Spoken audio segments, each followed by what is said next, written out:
Good morning all of student everybody. ये snapshot का ये बर्थ चैप्टर है। Birth written by A J Cronin के द्वारा लिखा गया है। इसमें समरी ये है, बर्थ मतलब जन्म। इसमें एंड्रयू मैसून करके हैं। वो एक प्रैक्टिशनर डॉक्टर हैं जो अभी अभी newly out of medical practice मतलब स्कूल से निकल कर अभी जल्दी जल्दी में प्रैक्टिस करना शुरू किए हैं। और एक माइनिंग टाउन में मतलब जहाँ खनन होता है, एक छोटा सा कस्बा है, वहाँ डॉक्टर के साथ जिसको डॉक्टर एडवर्ड के साथ प्रैक्टिस करते हैं। और वो प्रैक्टिस करते हुए एक बार उन्हें एक मज़दूर के यहाँ गए या बुलावा आया। जो लेबर है, मज़दूर है, वो जो मार्गन है।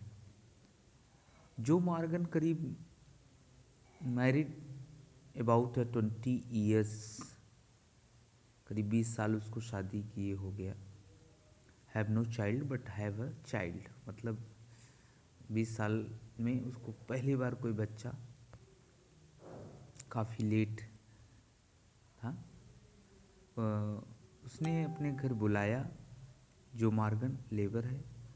बुलाने के बाद उसने डॉक्टर से कहा कि मेरी पत्नी को, जो सुसैन मार्गन, उनको डिलीवरी है, यानी उन बच्चा है। उनकी देख रेख में ये डिलीवरी कराई जाती है। लास्ट में ऐसा स्टेज आता है कि ऐसा डॉक्टर का मानना था कि जो बच्चा पैदा हुआ है वो डेड है, यानी मृत है। लेकिन तमाम प्रयासों के बाद उसे एक तरह से कहते हैं ना, आर्टिफिशियल रेस्पिरेशन वगैरह सारी चीज़ें देकर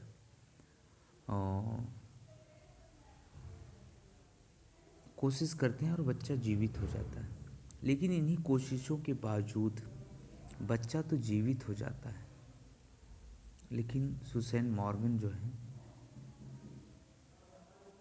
वो डेड हो जाती है। यानी इस नॉवेल में, बर्थ में, यह चीज़ बताई गई है कि जो भी मतलब डेडिकेटेड ऑफ डॉक्टर समर्पित होकर अपना कर्तव्य निभाए, पर लेकिन किसी एक जान को ही बचा पाए। यानी माँ जो थी जन्म देने वाली, वो अब नहीं रही। नहीं, बच्चा जीवित तो हो गया, बच गया, बच्चा जीवित भी हो गया, रोने लगा, एहसास हो गया कि बच्चा जीवित है। बट लेकिन जब डॉक्टर को उन्होंने डिलीवरी कराई तो उन्हें लगा कि यह मर चुका है। और वह सब दृश्य देखकर यह दिखाता है कि जीवन में जहाँ जन्म हो रहा है वहाँ मृत्यु भी। यानी अगर मैं किसी एक राइटर की लाइन लूँ, जो सरोजनी नायडू वीवर्स वीविंग में उन्होंने कहा कि लाइफ इज़ 3 स्टेज। जीवन के 3 मंच हैं, बर्थ, मैरिज, डेथ। उन्होंने उस कविता में एक जुलाहे से कपड़ा बुनने की बात करते हैं। मॉर्निंग में new baby born, so is very bright weaving of clothes. छोटे छोटे रंग बिरंगे कपड़े बनते हैं, चमकीले कपड़े बनते हैं। उन्होंने मॉर्निंग को दिखाया कि बर्थ, और इवनिंग को दिखाया second chapter of the life, जीवन। जब आदमी विवाह करता है तो उस समय लाल जोड़ों का कपड़ा उन्होंने बुना। और जैसे 12 बजता है, 12 o'clock, वो एकदम वाइट वीविंग द क्लॉथ, सफ़ेद कपड़ा बुनती है, शांत वातावरण, यानी 12 बजे। इस यानी वो डेथ के लिए, यानी उन्होंने बड़ी बारीकी से उस कविता में लिखा था कि जीवन को बताया कि life is 3 stage, morning, evening and midnight. यानी बर्थ, मैरिज, डेथ।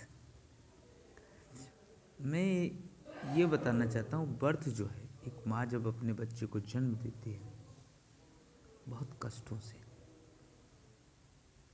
इसलिए वह पीड़ा माँ को ही पता चलता है। इसमें माँ जीवित तो नहीं है, लेकिन अपने बच्चे को जो जन्म दी थी वो जीवित है। यानी इस नॉवेल में या इस शॉर्ट स्टोरी में एक खास करके बातें हैं। ये तो सत्य है कि वर्थ इज अगर सर्टेन है तो death is certain, never change anybody person. अगर जन्म हुआ है तो मृत्यु निश्चित है। इसमें there are main character of the play, Joe Morgan, Susan Morgan. Joe Morgan is a husband of Susan Morgan, वो सुसैन के पति हैं। यानी ये दोनों लेबर थे।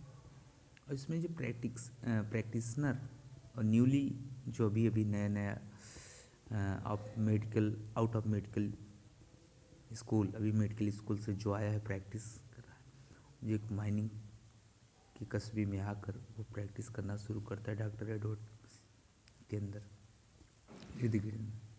और इन चीज़ों को कहीं ना कहीं ये बताया जाता है कि इंसान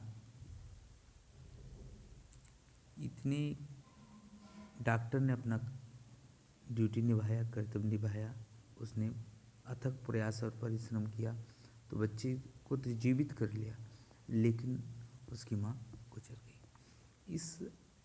ये बड़ा सैड मोमेंट था एक पिता के लिए भी जब उसकी पत्नी गुजर जाती है, और एक बच्चे के लिए भी जब उसकी माँ गुजर जाती है, और एक डॉक्टर के लिए भी सैड मोमेंट होता है, उसने संघर्ष किया लेकिन बचा नहीं पाया। ये जीवन है, एक आता है एक जाता है। अगर वही हाल है, यू कम यू गो, अगर आप आए हो। इसमें ये बर्थ है, चैप्टर है, रिटन बाई A.G. क्रोनिग। इसको आप रीड करिए, आगे आपको समझ में भी आएगा line wise line. When you read then you understand. Okay, thanks a lot of